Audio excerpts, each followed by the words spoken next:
Hi guys, welcome to another episode of Just Everyday People. Woo! I still cannot believe I have a YouTube channel. But God is good. Anyway, welcome to another episode. So today I have my amazing friend of about 15 years, Joy Johnson. But she has a different take, and I really believe that what she has to say, can definitely help you. So please stay tuned. Stay tuned to the end. There is a little surprise in there. So without further ado, enjoy the video. I'm here with an amazing friend of mine. I mean, if you imagine, we've been friends for going in about 15 years, and she still looks this good. I mean, but yeah, please help me make welcome Miss Johnson. Welcome to the show. Hello, thank you for the invite. Yeah, it's great to be here. Awesome. Thank you honestly for coming. Thank you for coming. I'm pretty sure you know what we do on here.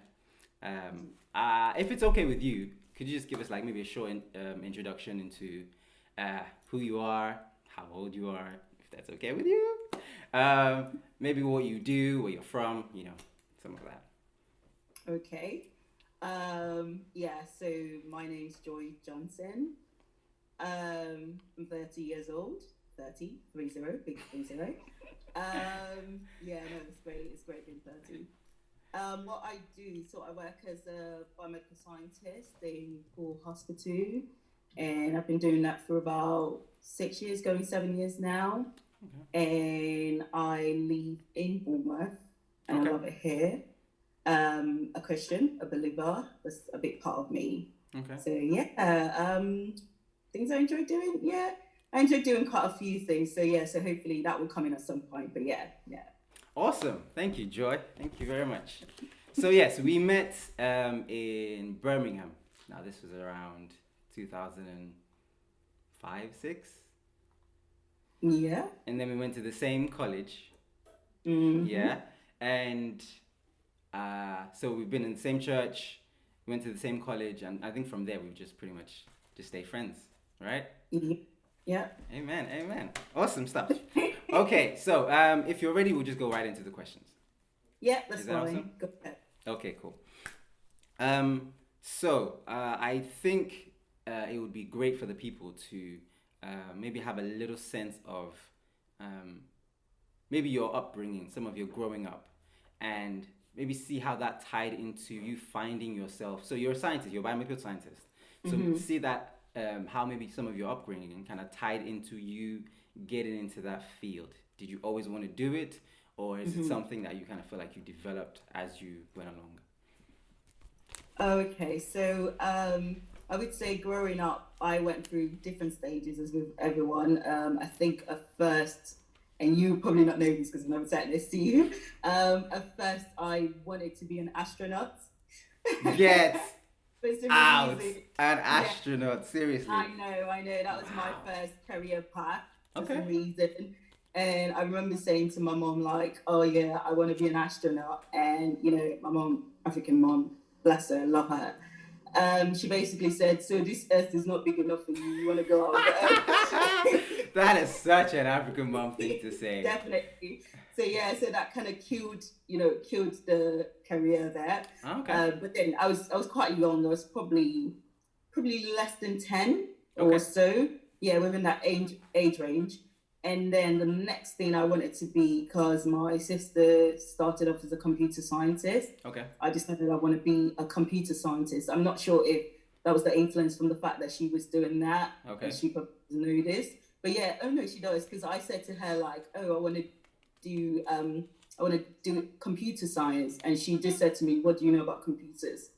So that kind of killed that one as well. Okay. They're quite great, Okay. I mean, yeah. they kind of set you on the right path. Going into biomedical science, so I never really heard about biomedical science before. Didn't even know what it was about.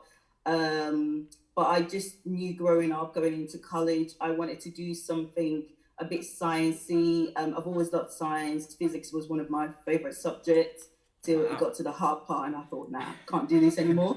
Okay. and kind of picked up on biology and really enjoyed human biology. So I thought, okay, something to do with biology, something to do with medical health and all of that, but also something to do with research because I've always been interested in research. Okay. I wanted to initially go into research in HIV studies just to study more about the virus, get a PhD in that if possible. Okay. Yeah, so started off that way. And literally when we're in college, we get this career days or Yes. where you get like I'll call it a module where you go to the library, you search for sort of courses you want to do, what universities you want to go to, and stuff like that. So it was on one of those days I was like, oh, how do you study something to do with virus? Okay. And that was when the word biomedical scientist came out, and that was the first time I've ever heard of it. Now so this I is thought, in college. just going. Sorry. This is in college, just maybe a year or 2 years before you go into. Before going into uni, yeah, Okay. literally, that was the first time I heard about who a biomedical scientist is. Okay. And I read up about it. Like, it's always great to research. So if there would be that passion in you or something in you that you kind of know what you want, even though you don't know exactly where you want to get to. Okay. So and it's always good, talk to people, say, I'm kind of thinking about this, but I went to Google to just search for it, and biomedical scientist came out. Okay. And that's how I, researched more about it, and then decided, what, I'm going to go study about this because I would have the opportunity to learn, a bit more about viruses, a bit more about the sciencey part of the human biology and all of that. So so that's why I went on to do biomedical science. Okay, awesome. Interesting. Okay, so let's hold on to that and kind of maybe transition to a different part of your life now. Okay. So I understand there's the career path, and you're a biomedical scientist now. Is there anything else? You do, because you said you're a believer, so I imagine you're quite involved in the church. Is there anything else you do out in the community, in the church, on your day-to-day life? I do quite a few things. Okay. I always like to keep busy, keeps me out of trouble. That's good. That's good. Keep busy, keeps you out of trouble. That's good. Yeah. So in church, in my current local church, growing up, I've always had this sort of, I don't know, people call me bossy, but I'm not really. She is. I'm not. Anyway, yeah, so, growing up, you do things without realizing it, but as you grow older, you then think, this kind of makes sense now. So that leadership, would I say leadership tendency to get things right, get things organized, because I know at some point I was helping people organize their parties, even way before, if you remember organizing youth week, youth camp, all of that. So even though I was doing that without really knowing what I was doing, it was something that I enjoyed doing at that time. And then, getting a bit older now, I see that, so there's that, tendency to organize things. So also one of the things God's helping me to build up is an event, an event business, event planning, and I think that's something that's been birthed from all those organizing, leadership, getting people together to do something. In my current church, I work with the kids, which I totally love. So when we say kids, do we mean like kids like children, or kids like the youth? Or kids like children. So first I started working with the youth, so part of the youth leadership in the church. So mainly university students, because we had a lot of university students, and as God will have there, I can't remember how long now, maybe 2-3 years now. I was given the privilege to be in charge of the kids department. And so these kids from I think our youngest is about 2 years. Oh wow. And up to the teens, is it 18? Probably 18. Okay, that's a wide range. So, and there's probably about 25 to, without counting the babies, 25 to less than 30 anyway, and more than 25. So within that range. Okay. So the opportunity to lead that as well. So coming back to leading, organizing, and always as a Christian, whatever I do has to be led by the Spirit of God. I mean, you learn as you go, where sometimes you just feel like, oh, it's my skills, it's what I know to do, it's what I know to do. I can do this by myself. But over time, you realize that, you have to be, led by God's Spirit in terms of where you're going, what you're doing, and what you're giving to your community. So I hope that kind of answers you. Oh yeah. Because you're also in the choir, no? Oh yeah, forgot that. You're in the choir. You sing. You play the keys, as well as leading the children. I play the drums as well. You play. Are you joking? Seriously. And you think you've been my friend for 15 You play the drums, Miss Johnson. No know way. that? I did not know. How long have you been playing? I started playing before I was 15. Are you serious? Yeah. Can you actually play, or you just like, you're decent with it? I mean, you're probably going to be humble. I'm quite probably going to be decent. humble I anyway, so play, you maybe I actually play my really, really church at good. uni. Okay. Yeah, and I play sometimes here as well. Okay. So you have a music inclination. Definitely. Has this been from when you were younger as well? Yeah, definitely. My mum was in the choir. Oh, okay. Yeah, in those days when we were younger, when she went to choir practice, You were with her. there was no childcare or babysitter or nannies, and at that time, not at that time because it was like ages ago, but anyway, Okay. yeah, so she would take us to choir practice, Okay. and So you've been involved from there. yeah, because even growing up now, we know some of the songs they used to learn back then, just because as kids, you pick up whatever's sort of in your environment. So yeah, I think that's majorly influenced, us going into, well, us, when I say us, me and my siblings, Okay. being musically inclined, yeah. Okay. So it seems like when you were quite young, you developed a lot of skills. Definitely. Say the leadership skills. Now, if that's you putting yourself forward, or if that is you just finding yourself in an area or in a group where someone has to lead, and you'd feel like, hey, okay, why not do it? There is also the musical skills that you developed as well. This is a range. You sing and you play instruments as well, and then you're pretty much academic as well. You had that route. So, looking from the outside in, someone would say you had a lot of choices. You had a lot of so a direction for you wasn't really hard. You just kind of had to pick one. So how did you center and focus on where I would like to maybe focus in on or develop, or where I kind of maybe see this as a purpose, this is a passion, this is a leisure activity? How did you kind of decipher this? Because some people feel like they don't have any skills, but then there's a lot of people who feel like they have a lot. So how did you kind of find your way around that? Okay, I mean, without preaching, because I know you probably say, oh, she's here now.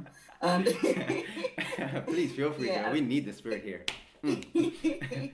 I think one of the favorite verses we treat a lot in church is, we've got these treasures in earthen vessels. So we're the earth vessels where God has placed so much on the inside of us. So like you said, there'll be opportunities that will present themselves. I think one of the things I would say is recognize the opportunities. So I wouldn't really say I was handed the opportunity on a platter to say, oh, do you want to do this? You have to find the opportunities because they are going to be there. So like you said, there's a bunch of people together and they're like, oh, what are we going to do? What are we going to do? And then you're like, oh, I know what we could do. We could start by doing this. And then when we do this, we can do this, we can do this, and then it progresses. So even if you don't know sort of where you're going, you know where you're starting from. And that's always a good thing. So don't panic too much about, what's going to be the end product, because nobody knows the end of it. Like even myself as a biomedical scientist, I don't know where God's leading me. But what I know is, as long as I'm taking that first step. So every journey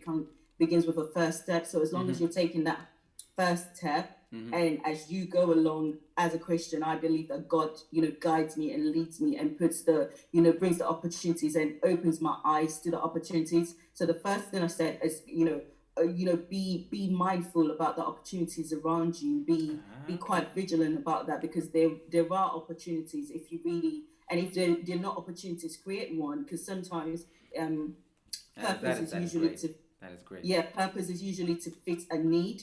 So Mm. there's always needs for, for things. I mean, look at the pandemic, for instance. We've always had Zoom, we've always had all these platforms, but it was not really being used as much. Yes, yes, But when the yes. pandemic came and we had socially distanced, we realized that, okay, we still needed that communication, we still needed that connection That's without right. having to see people. And now, Zoom is quite a big thing. Microsoft Teams is quite a big thing where everyone's using it. There's other platforms for the younger generations, which I can't even think about. But all No, of these it's okay. things, the opportunities.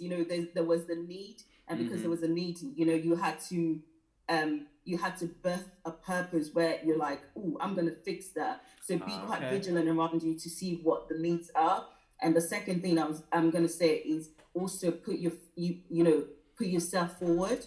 Don't be afraid to start it. You don't have to have the whole picture in your head. You don't have to see the end of it. You don't have to know where it would lead you to. Okay. And I think my faith plays a major role in this. Okay. But don't be afraid to to step forward. I mean, even if you don't know, just step forward. I mean, there are people around you can learn from. It's great to have mentors around you. So just put yourself forward, and as you take that step of faith, then you'll be able to build on from what you have. They always say Rome was not built in a day. I'm sure it would have taken the first brick, and then from the brick they added extra brick, and then they thought, let's probably Steps put a were window. needed. I hope they had a window, but anyway, let's put a window, and then they'll get the window. Let's put a door. They'll get the door. So if that kind of makes sense, you don't have to have the like full you need picture to in your have it all mind figured. before you make a move. Just put yourself. I mean, of course, be mindful. There are risks in everything, so you weigh your pros, you weigh your cons, but also with your relationship with God. If with your relationship with God and faith and all of that, you can then say, okay, if God is pulling me towards this, like I said, God has put so much inside of us, and it's one of the things I'm learning even at my age, which is quite young, 30, to draw out the things that God has placed inside of you, because by the time you start drawing them out, you realize that, oh, I didn't know I could do that. I didn't know I can do this. I didn't know I can do that. But as you go along, you're saying, like, even I started playing keys, even though God is still helping me with that. When I was at university, some people. She's really good. You're just very humble. You're really good. So when I was at university, and some people say, oh, no, if you don't learn it from while you're young, then there's no way you can. Exactly, it'll be difficult to play. But it's just like, okay, I know it's hard, and I know I'm not perfect, but at least I can hold something. An hour a day, 2 hours a day, 5 hours a day, once a week. Exactly. First steps, get a keyboard. You can't say you want to learn, the keyboard and not have one. And that's the first step. Invest in what you wanna, in what you want to learn. And I know, like, especially these days with our generation, so those in like 25 to 30s, a lot of people do like online tutorials. They do like masterclass in terms of building people and encouraging that education. So take the first step, put yourself forward, and learn, and as you go, you just become a better version of yourself as time goes on. Wow, awesome! Thank you. That's a lot to unpack. But I feel like as we progress in this interview, there's gonna be ways we can kind of maybe pigeonhole some of these things. So if we can kind of how can I put it? Let's just okay. So for, some people feel like they need to have a passion before they find out, okay, this is what I want to invest in. Do you understand? So I need to be really, really, really interested in this before I make a move. Do you understand? So for example, someone who feels like, okay, I have an affinity for dancing. It's not everyone that likes dancing. Do you understand? But I need to really, really want to dance to feel like maybe my passion is tied to dancing. Okay. Now, do you think that our passion is our purpose? I mean, so maybe this can kind of help us in you defining what you think purpose is. Do you understand? Because then maybe people feel like my passion is my purpose. Yeah. So, but for you, I mean, I would like to know what you think. So maybe if you could help us define purpose, and then see, if you could maybe just see if you can. Okay. Yeah. Where would I start? About preaching. So purpose is a big, massive word. Like, I Okay. mean, not to throw you off and not to scare you. It's, you know, basically purpose is God's will for your life, and God's will is way bigger than you. You Okay. cannot fathom it. Like sometimes people will say, "Oh, do you feel like you're fulfilling purpose? Do you feel like?" And when they say you're fulfilling purpose, they feel like you have to be at a certain end That of is the just one journey. thing, or just one Yeah, one one place, thing, one and role. you're there. Like, Mm-hmm. he's there, he's Okay. landed. So it's I like a was gonna. goal you have to reach. Like, Yeah, okay. yeah, Mm-hmm. exactly, like a goal. But one thing people have to understand. So, like I said, purpose is God's will for your life, Mm-hmm. and as you grow in God, as you get closer to Him, you understand more of the purpose. So, I would Ah. see purpose as a journey and not a destination. Ah, that is It would brilliant. That is it never brilliant. you never transition from, okay, because think about it. So when you say a fulfilled purpose, what Okay. next? Like, you might as well. I guess you die.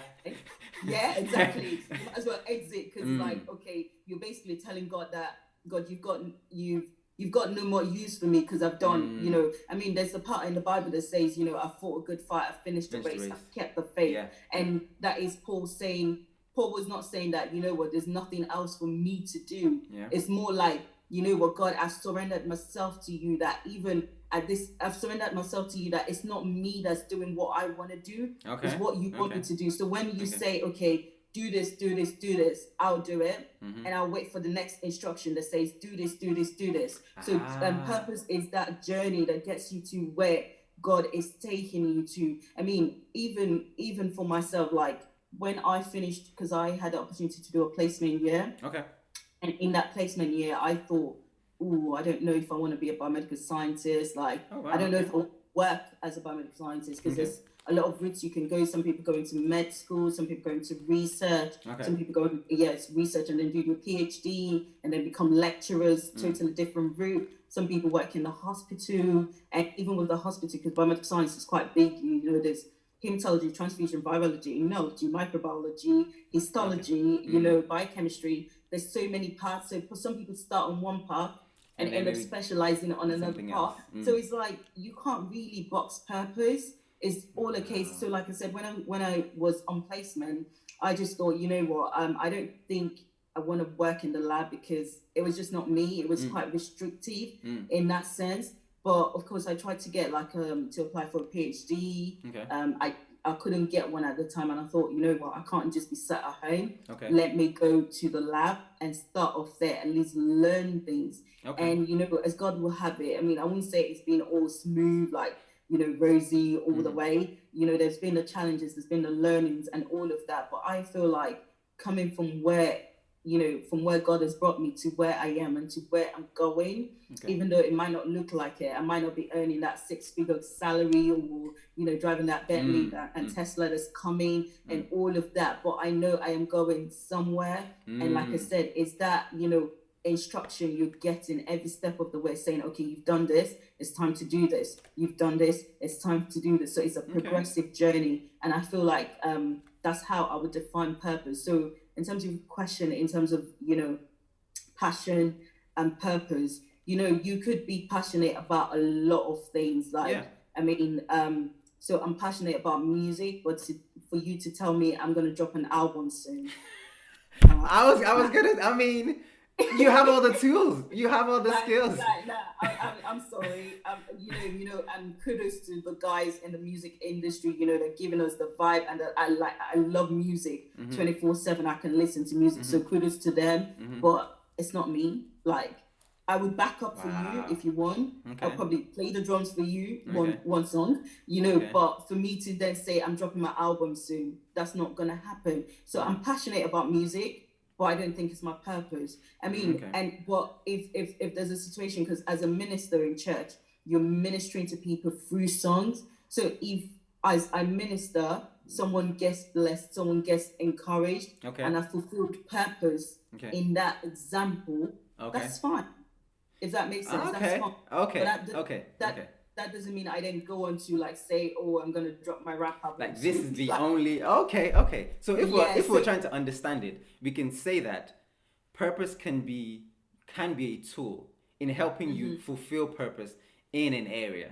yeah, but passion it is yeah, not the one and only way yeah, that you yeah. can be used or could be used or should be used.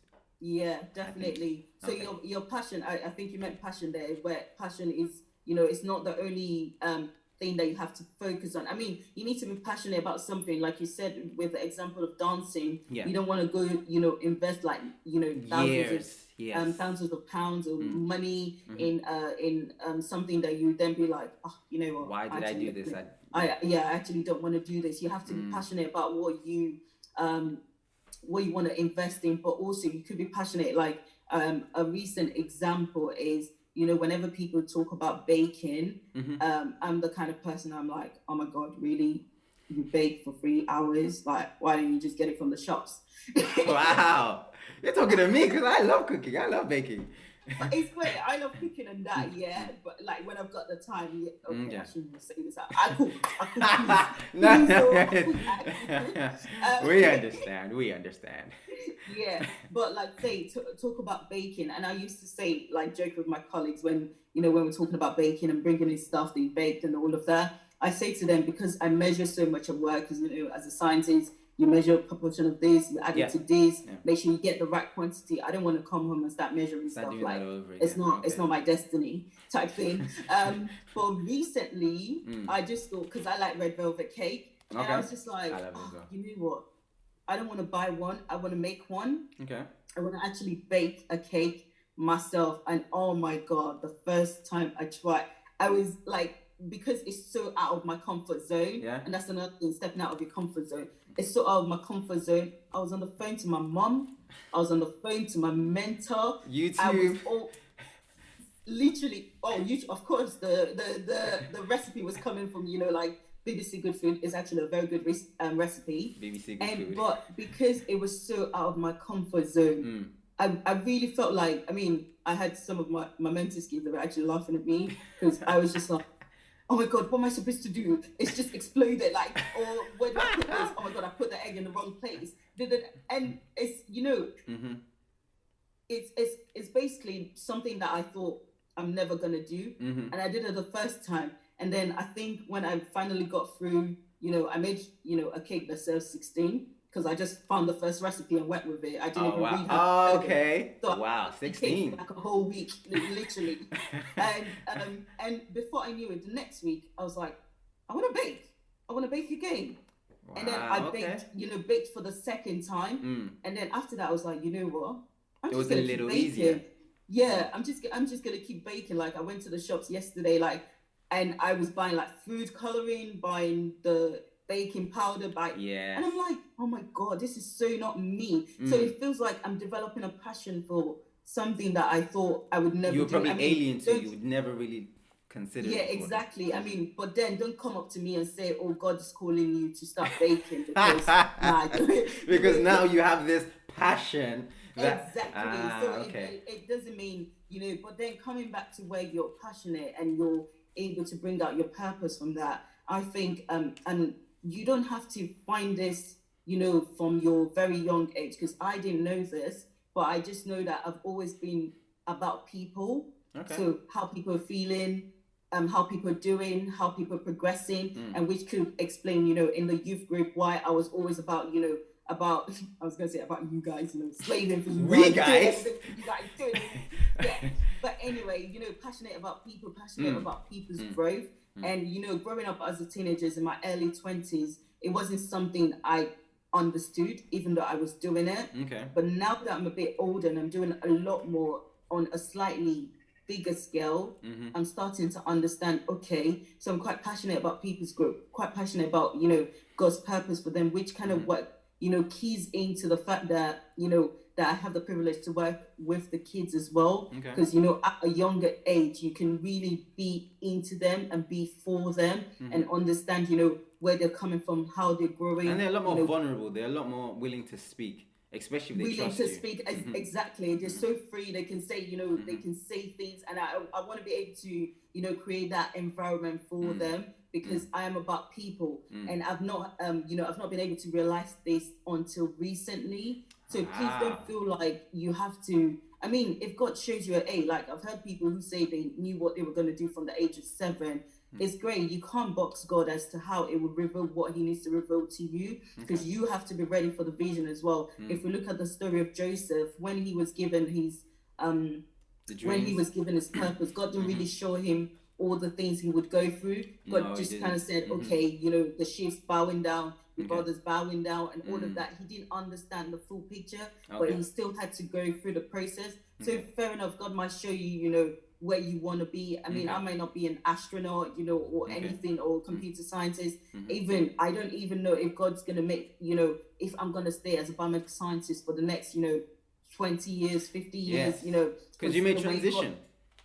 That's the thing, the way God works, he can take you, because even as a biomedical scientist, so say if I decide to do a PhD, and I do a PhD and I'm able to go into research, so I could still work as a biomedical scientist but also be in research, and then maybe from the research they're like, oh, do you want to become a lecturer, an associate lecturer? So I start lecturing, and maybe if I'm like, okay, you know what, I like lecturing and pouring into people, I decide to go, okay, full-time into lecturing, become a senior now lecturer, you're a completely become, different role, head of the school, different, you know, totally different route. So you can't box God, you can't box your purpose. Purpose is a journey. So every step, like I said before, take the first step, and every step of the way, you just, you know, as Christians, you'll be led by the Spirit, and you will, you know, you will get to where you need to get to, but don't feel like you have to, you know, arrive somewhere. Because like we said, if you arrive, you might as well just exit type thing. Ooh, that should be a line. If you arrive, you might as well exit.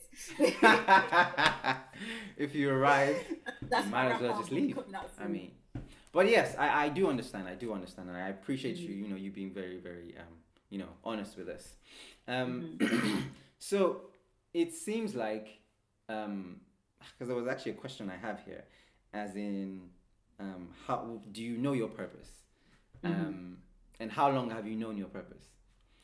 So in the response you just gave now, it seems like you equate it as a journey. So it's an ongoing process. So maybe in this season, you may have a purpose to fulfill. Yeah. You may or may not know it. Yeah. And then when the season is over, you have a different season. And then maybe there's another purpose. So I guess maybe I may have to change that question, actually. So in this season, do you know your purpose? In this season, I wouldn't say I know my purpose, like I can write it plain to you. Okay. But I know what my purpose is not, and that helps. Okay. It does. So there's a proverb. Well, there has to be a proverb that says, if you don't know where you're going, at least you know where you're coming from, type thing. Okay. So as long as I know what my purpose is not, and I carry doing what I'm doing, I know I'm heading in the right direction. And as a Christian, there's that piece as well where, you know, because we get to crossroads, and even at the moment, I'm at a crossroad where I'm thinking, okay, should I go this way or should I go that way? Which way will be fulfilling purpose, and which way will be any more money? And it's just knowing what you're, you know, it's a very thin line. The last thing you want is to step out of purpose. And, you know, I'm not going to say I've got the answer right now, still praying about it, still trusting God, you know, to lead in the right way. But I think that there would just be something on the inside of you. Like I said, me finding out that I'm about people, you know, there are different stages to knowing, in quote, what your purpose is. And me finding out that, you know, I'm being led to people, could be anything, could be, really, you know, massive. Really, and I'm not, you know, I'm not trying to, like, you know, box it or bring it down, single it down to one thing. I'm just, you know, of the opinion that, you know what, I still work as a biomedical scientist. I could be called to the people in my department. I could be called to the people in my directorate. I could be called to the people in the hospital. I could be called to the people in the town, in the city. Your neighbors. I could be called. To my neighbors. I could be called to, you know, the country. I could be called to the whole world. I don't know. But what I know is that as long as I carry on doing what I'm doing, you know, in God's time, in God's place, doing what God wants me to do, at the end of the day, it will all work out. I don't have to have it all figured out, because if I have it figured out, then I don't really need God, because I can do it myself, because I know where I'm going. But every step of the way, if I don't know, I get to a point where I'm like, okay, God, I'm here now. What do I do? Where do I go from here? And I think that's really important. And that just builds your, you know, also builds your relationship with God in that sense. So, wow, okay. Awesome. Thank you. Thank you for that. I think that honestly, I really think that would help a lot of people because then people don't feel like they have to know everything. Yeah. Because even for those who do know, there is this sense of, okay, I need to make this happen. How do I make this happen when I didn't, I didn't give this to myself. I found out, okay, I've been giving this mandate, I've been giving this to do. Okay, so how do I now make this happen? And if I don't see it happening, then I start to, go crazy within myself. But I completely agree with you, and I appreciate you, saying that you definitely need to rely on God, especially if He gave you this mandate. Make sure you're in communication with Him and say, okay, so what next? You brought me here, so what next? Yeah, awesome. Definitely. Okay, so I imagine you didn't get to where you are overnight. I'd imagine you didn't have all this knowledge and have pretty much quite a lot of things figured out, let's be honest. So what are some of the influences, maybe some of the books you read, maybe some of the people you spoke to?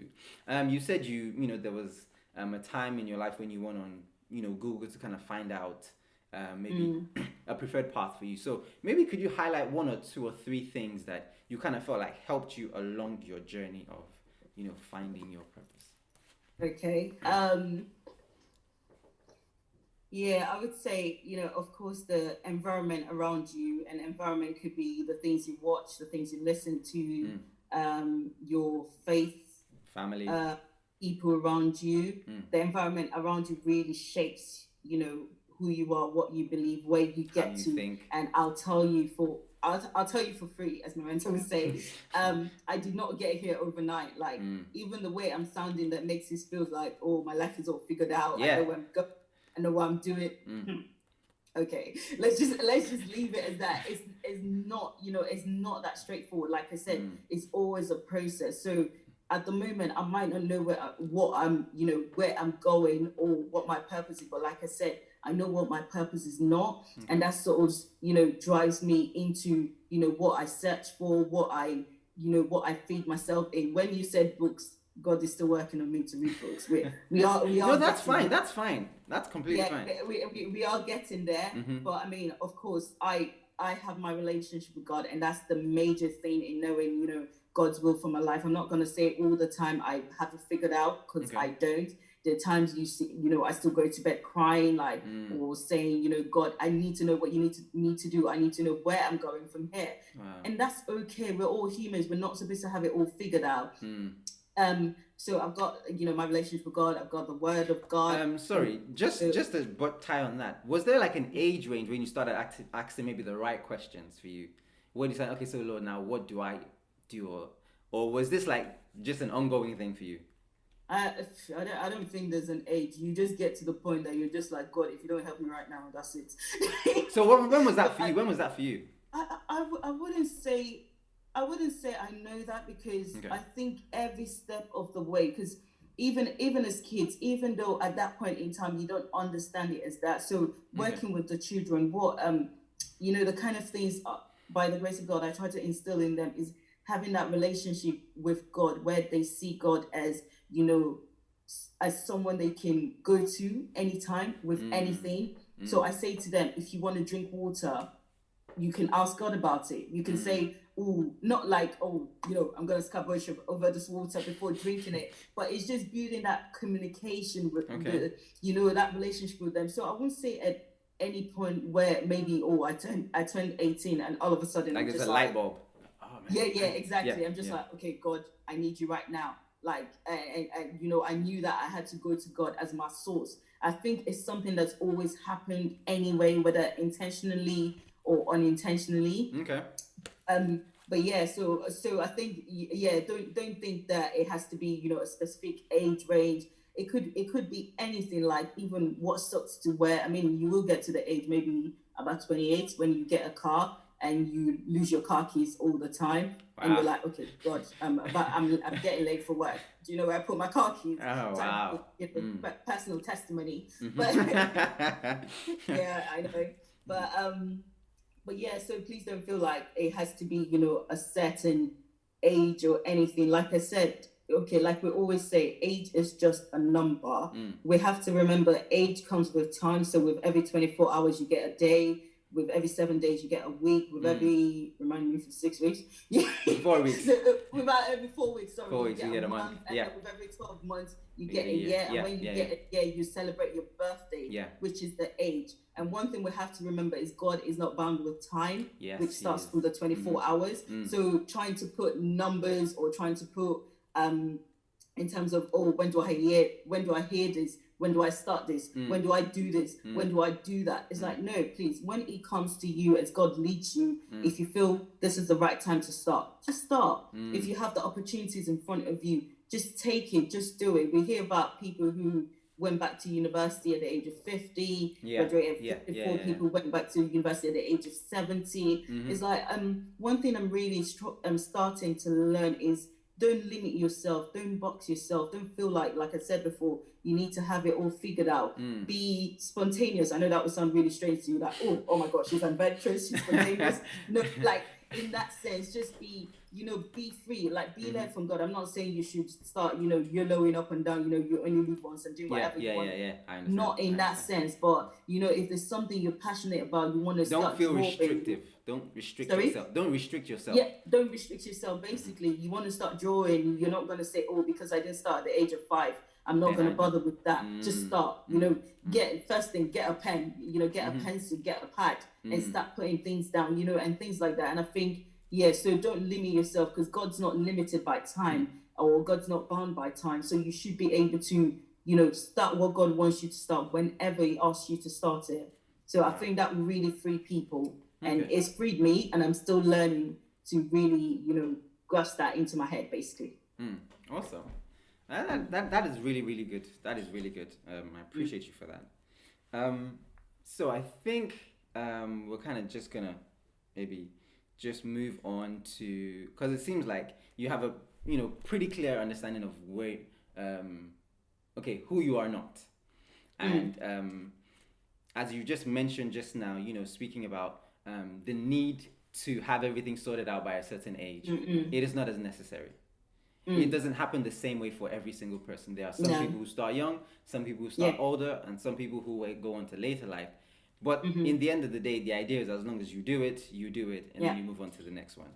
Right? Definitely. Okay, I believe that would give a lot of people comfort, to feel like, I'm not useless. All this working is still working for something. It's not working in vain. Definitely.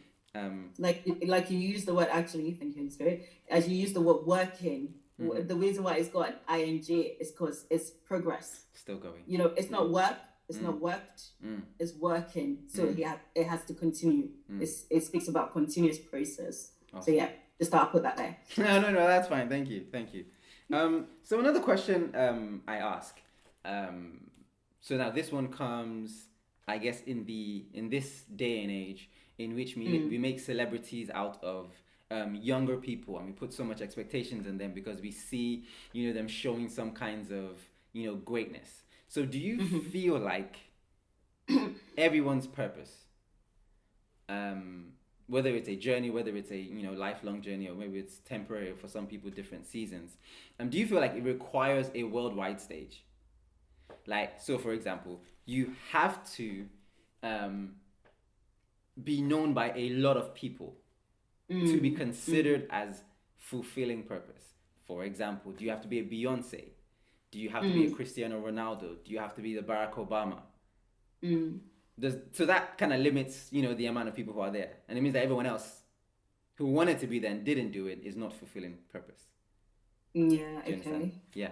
Yeah, I think when you were asking that question, something came to mind, but my answer to that first is no. You don't have to be in the public scene. Like we've also established, like purpose is different. So one example I would say, so think about a hospital. Okay. So when you tell people I work in a hospital, what's the first things that come to your head? You're a doctor. Huh? You're a doctor. Exactly. Yeah. Are you a doctor? Are you a nurse? And I'm like, no. No. Because those are the ones that are seen. Yes. So those are the ones that are known to work in a hospital. Yeah. But by the time you go deep into a hospital, coming back to biomedical scientists, like there's a lot of things doctors can't do without us. Not bragging. Yeah. There's a lot of things they can't actually, like the number of times we call doctors to say, don't do that. Like Yeah, Wow. especially because we specialize. So I'm a specialist in hematology and transfusion science. So when it comes Okay. to giving blood, we are trained to know what type of blood type, what we can give, and stuff like that. And Okay. sometimes doctors, especially in training or first year, second years, they would ask for certain things and would say, "Ooh, have you actually thought about this? Have you actually thought about that?" Okay. But the fact that you don't see us doesn't mean we don't exist. Yes. And the we, give you compatible blood, which the doctor then prescribes to you, Yeah. and you say thank you to the doctor, but you Yeah. don't see us, doesn't mean we're There's a whole worthless. team of people behind him helping him. Yeah, exactly, exactly. So I think you can definitely, and to be honest, being in the public eye is work. Like, It is. I don't really know why people want to do It it. Like, is. I It mean, is. okay, I didn't do it intentionally, but people say I basically go from my house to the car to work, in the car back to my house, Uh-huh. in the car Uh-huh. to church, in the car to shop. So like, if you don't see me driving, you probably won't see me in this life. Like, no, I do have a life outside, yeah. Okay. But Okay. yeah, We'll take it's your word it's for it. just like, okay, fair enough. I mean, if that's what God's calling you to, because imagine, like, okay, so you have pastors who minister in remote areas where there's no, there's no public coverage, there's no media coverage, there's nothing, and they're impacting so much life. They're saving souls for Christ, they're winning souls for Christ, they're investing in people, investing in people's life. And then you also have the pastors who are like on multimedia, Platforms. pages where everyone knows them. They've got like 10,000 plus crowd. Everyone invites them to their Millions of programs. followers online. Exactly. So would you then say the pastor in the remote village doing the work of God is not fulfilling purpose because he's not online? So yeah, so I'll just encourage you, please don't think that you have to be in a public space to be opened out. And I think the example that I was going to share when you were talking about the question was in terms of pregnancy. So if you look at the birth of the baby as the purpose, so think of it, when the baby comes out, is exposed to the public, everyone sees the baby. But the most important stages in the baby's life are hidden in the womb. True. So when a Very, baby very is true. conceived, when a baby is conceived, I won't say what's a miscarriage, but when a baby is conceived, if the baby is not developed enough to survive being in the public eye, it would die. Wow. That So is if a true. baby is born, premature, 12 weeks, 15 weeks, and condolences to people who have, lost children. If they're born premature, it would die because it's not ready. It's come out It of hasn't process been too early. worked on enough. Okay. It hasn't Yeah, developed enough. exactly. Yeah, exactly. So it's come up process too early. It's not gone through all the stages. It has to develop its heart so it can bit itself, because the mother's not going to be bitten the heart for it. Yes. It has to develop its kidneys so it can excrete the stuff that it needs to excrete. It has to develop its brain. It has to develop everything. So in the time that it's in the womb, it's having its purpose. It's doing its own thing, but it's not being birthed out to the public eye. I mean, if God gives you the opportunity to be in the I'm not saying it's a bad thing. Like it's not a bad thing to be in the public eye, to be known. There's nothing wrong with that. If that's where God is calling you to, you have to enjoy the process of being developed in the womb as a purpose. Wow. So by the time you come out as a whole baby, You're ready. people would say, wow, you are ready to be here. So that's one of the things that came during the question. That was amazing. That analogy, honestly, that analogy blew me away. Because I think it also goes into preparing people's mind. So there are some people who, by the grace of God, depending on their talents and skill level, they probably will have a large following. Now, the idea is, it's not really about the destination, but the journey and the process. So this is kind of like a warning to those people who feel like, I need to get it now, I need to get it now, I need to get it. Because once you get it, it's not in the public eye that you're not going to be developing. It's not in the public eye that you're not going to be learning and growing and developing the skills you need to maintain it. Because then the whole world is there, and we know the attention of man, and we know the idea that people feel like, okay, once you fall, you're gone, or the idea of losing it. But I think I think that is great. You know, especially for Yeah. those people who are going to larger stages. I'm sorry. I hope I didn't cut you off. Oh, sorry. I was just gonna say, as you were talking, one thing that came to mind is you need to know who sustains you as well. So if God is the one that's lifting you there, He will sustain you. But if you're being lifted to public eye because of people's opinions and because of people, that means people will have to sustain you. And like you said, once you do one wrong thing, because you can't please people. Oh Like yeah, it's true. today, I'm hungry in the morning. I'm fine in the afternoon, and then I'm hungry in the evening. Oh yeah. People, we are humans. Oh So yeah. if you're expecting people's opinion, and this is a lesson for me as well, if you're expecting people's opinion to sustain you, because like I said, whatever gets you to the top will sustain you there. So if you're looking to people's opinions and people's on people to sustain you, people will change their mind. Like today, okay, for example, firstly, wearing an orange top on a green skirt. In the past was seen like, oh my God, what are you doing? Are you colorblind? Type thing. Yeah. And then someone decided to call it color blocking, and now everyone's wearing like green on blue, not even white.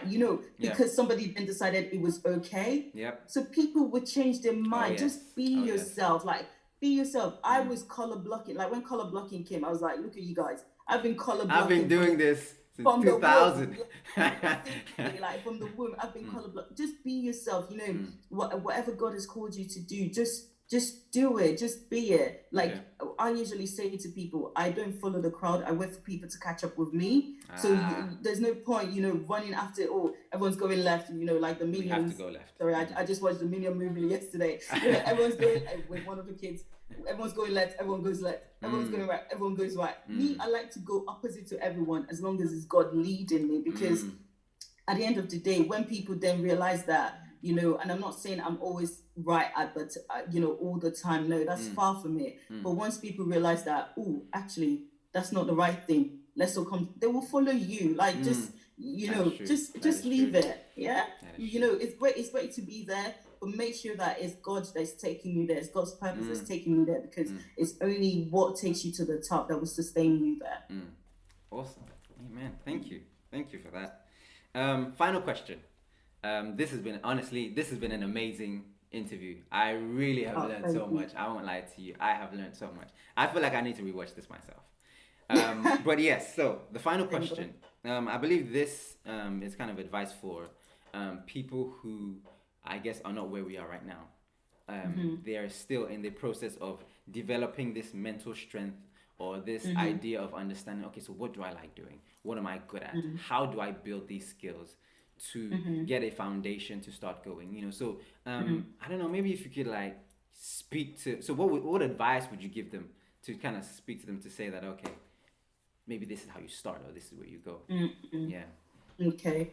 So like I said before, it's okay to not have it all figured out. I think when you really understand that, and like I said, I'm talking to myself as well, because as you grow older, there's different stages where you feel like I have to get it all together. Yeah. But it's okay if you don't, you don't have to have it all figured out. Wherever you are at the moment, just, as a Christian, pray about it. Start trusting God to reveal things to you, to be able to bring you out from wherever you are. And also, like I said, there are opportunities around you, because there's always going to be needs to be met and stuff like that. Be open to them, put yourself forward. And I think one of the things I've not really mentioned so far is the power of mentorship. And we have to be careful, because I know people, when people carry words too much, and then it just becomes, what would I say? It just becomes like another phrase or another word. The power of mentorship is really important to, to have a mentor, but you have to be so careful as well, because, if someone's mentoring you, if they make an error, they can lead you in that error, if that makes sense. Yes. So how you select your mentors is very important. I have the opportunity to have a brilliant, mentor. I mean, they'll probably watch this video, so I should probably say nice things about them. Of course, we love you guys. Like seriously, like hats off to them any day, anytime. And my mentor is a pastor, and of course I've got I've also got my pastor in church.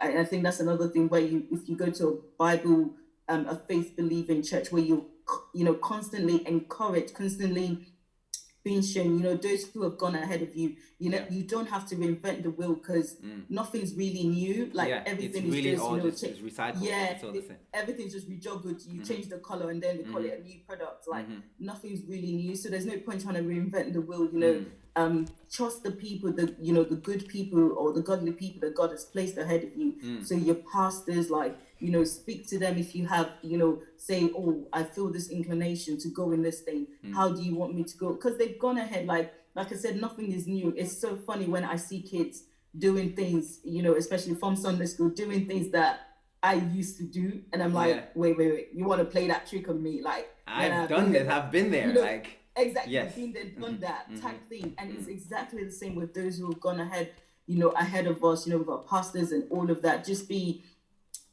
get to a point where you have that relationship with them where you're actually able to speak to them as mentors. And this will, develop over time. As my mentors would tell me when they first met me, they didn't like me.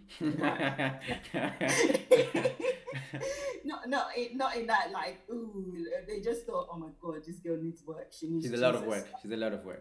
Type thing. But of course, coming, moving from there, like as time has progressed, that relationship has so helped me so much to the point that I can't think of what I can't say to my mentors. Like, I don't think there's anything too like squeamish enough not to be able to say to them, because we've built that relationship, and it's such a safe place. Because I always say to them, I feel like whenever I have my sessions with them, so that's my mentor and his wife, both of them together, like I feel like they've created such a safe space that I can be silly with them and learn what I need to say in reality.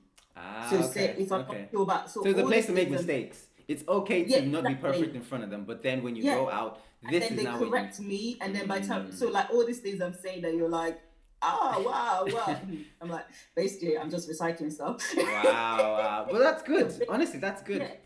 Exactly. And that way you're able to encourage people as they go along. Like, I have the privilege and opportunity to have a few people who I'm starting to mentor as well. Like, even if it's not, okay, if you don't like the title, because at some point I didn't like the title of mentor, of being a mentor or a mentee. Just develop a relationship, have a friend that's going somewhere who is able to build you up, and that you're free enough to be careful, because you have to be careful what you say these days. So it won't be used against you in the court of law. But anyway, that is true. Just develop that mentorship relationship. So don't be afraid to start out. It's a process. Start out, search opportunities. Take the first step. Speak to godly people, mentors that God has placed around you. Have a great faith, believe in Bible church, but also your relationship with God is the ultimate, because no one knows the product more than the manufacturer. True. God has made us for a certain purpose, so the only way we can know what He wants is to ask Him. Awesome. If that makes sense. Awesome. Thank you, Miss Johnson. Woo!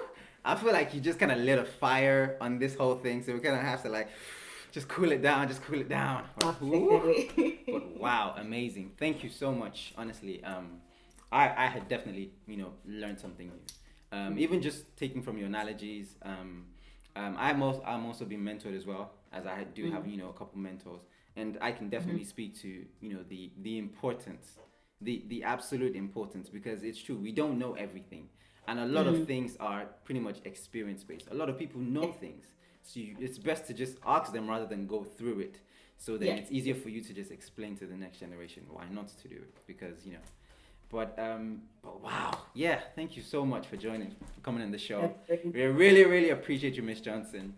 As I always say, please, we'd love to have you again, sometime in the future, if you're chanced. But thank you so much. Hey guys, I hope you enjoyed that episode on Just Everyday People. I really hope you learned something from the discussion we had. I know definitely that example that Joy gave of the birthing process, I know that is definitely going to stay with me for a while, and I know that has definitely impacted how I see, that question I ask people. But yeah, let us know in the comments below, what spoke out to you. Let us know if you really enjoyed it. Let us know what you think. If you have any questions again that you feel like we should ask, for some of the new interviewers, please just put them in the comments section. We read pretty much everything. So yeah, leave a comment, please subscribe, and you have a wonderful day. God bless you guys.